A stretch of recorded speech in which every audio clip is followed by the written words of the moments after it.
The sun is relentless today in the 5:05. I am burning up out here, but let's make a video. So, you want to be a great teacher, great aspiration. How do you do it? Great question.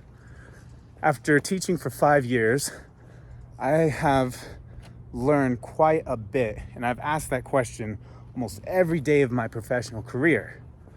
And I think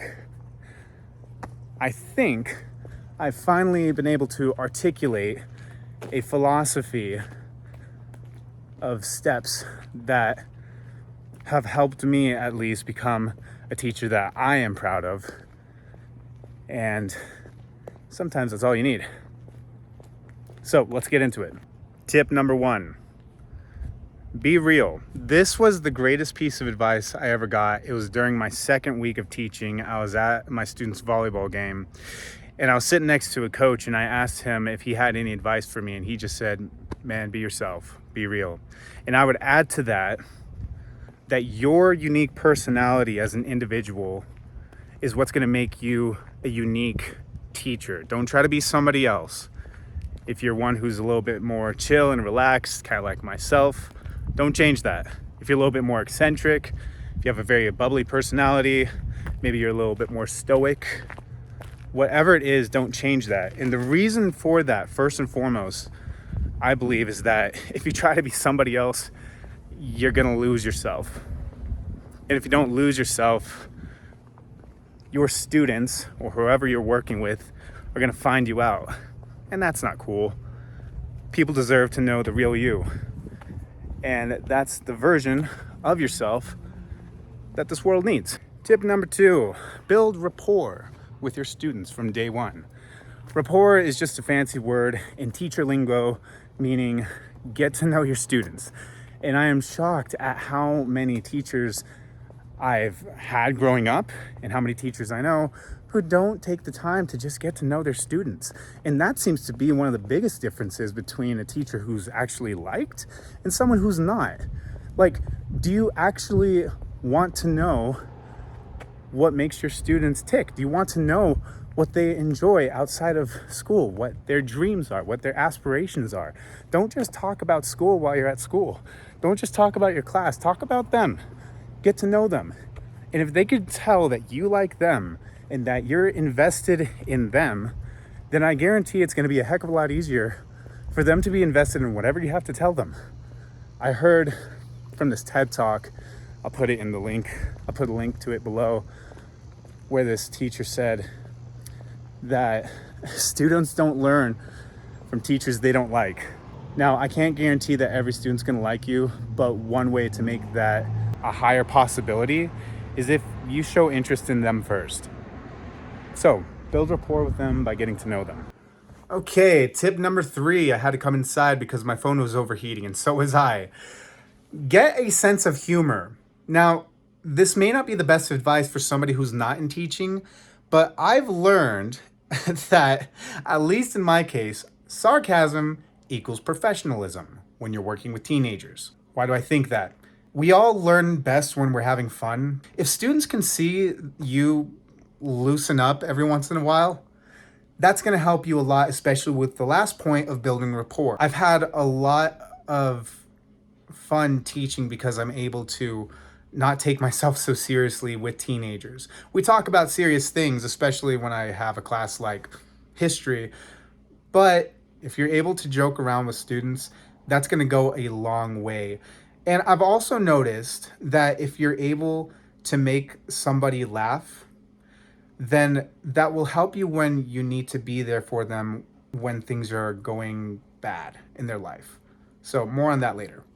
Next piece of advice, know your stuff. This is probably the most no-brainer point in this entire video, but you need to constantly be studying your content and make sure that you understand it intuitively. I think that when we go to school, when we go to college, or we're getting trained in how to teach, it's easy to overlook this thing. And as you're teaching, you're going to learn more about your content. And I often tell my students that if you want to learn something well, the best way to do that is by teaching it. But there's a caveat that it helps to know the stuff beforehand. So know your stuff. Leading into my fifth tip, be passionate about what you teach, man.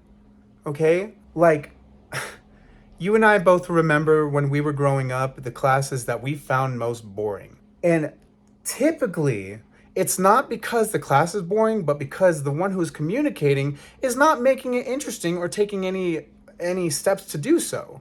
Know this, it doesn't require a whole bunch of fancy tricks and visuals all the time. Sometimes you just got to come into the room with a certain energy that says what I'm about to tell you is worth knowing. It's worth it. So show passion about what you teach. And you do that, you could take any subject and harness the attention of somebody and teach them what you believe is worth their time. Tip number 6, and this one, I believe, is what separates good teachers from great teachers when it comes to the skill of communication, and that is master articulating your content clearly. Let me put that another way. Learn how to clearly articulate your content.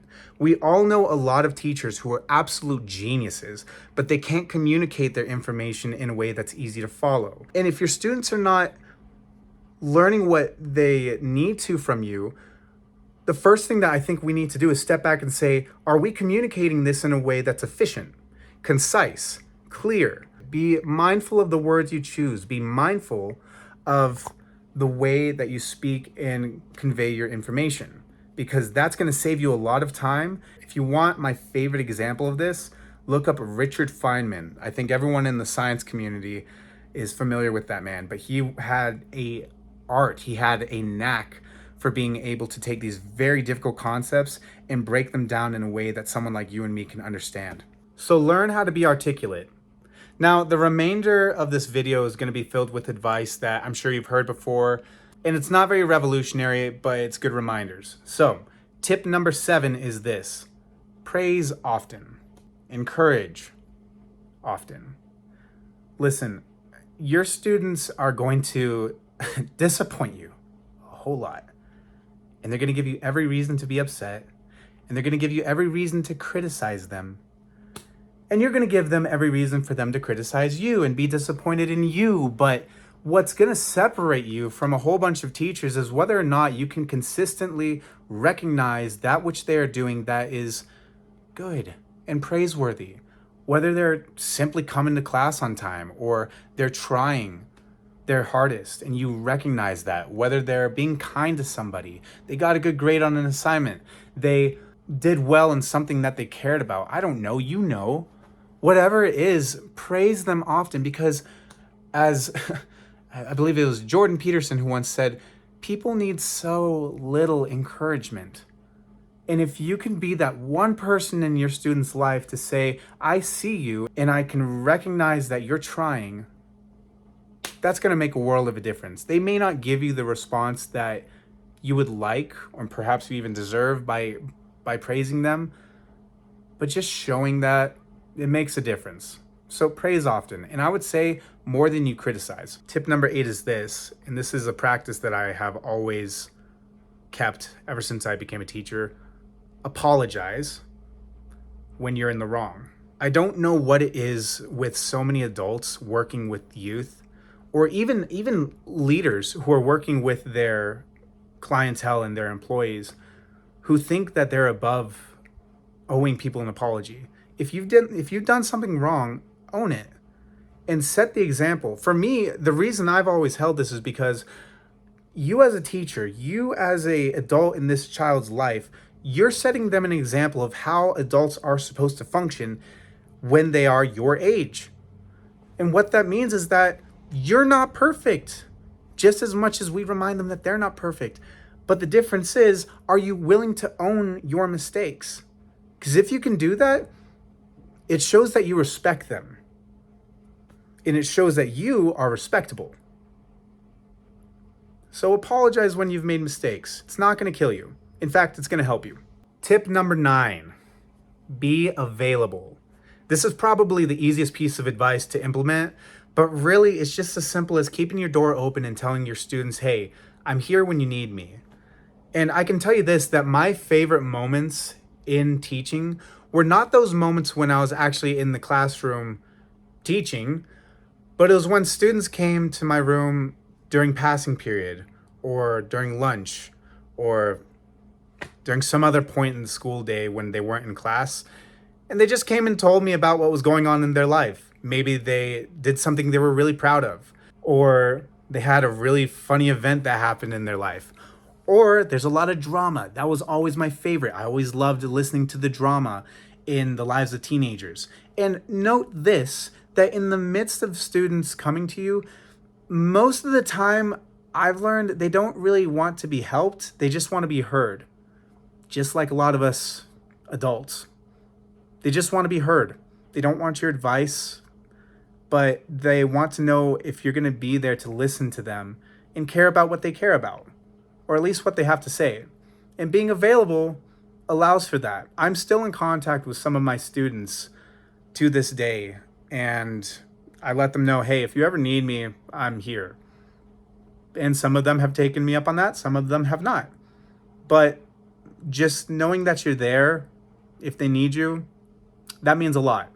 And that's going to help you a lot with that second point that I mentioned earlier, building rapport and building relationships with your students.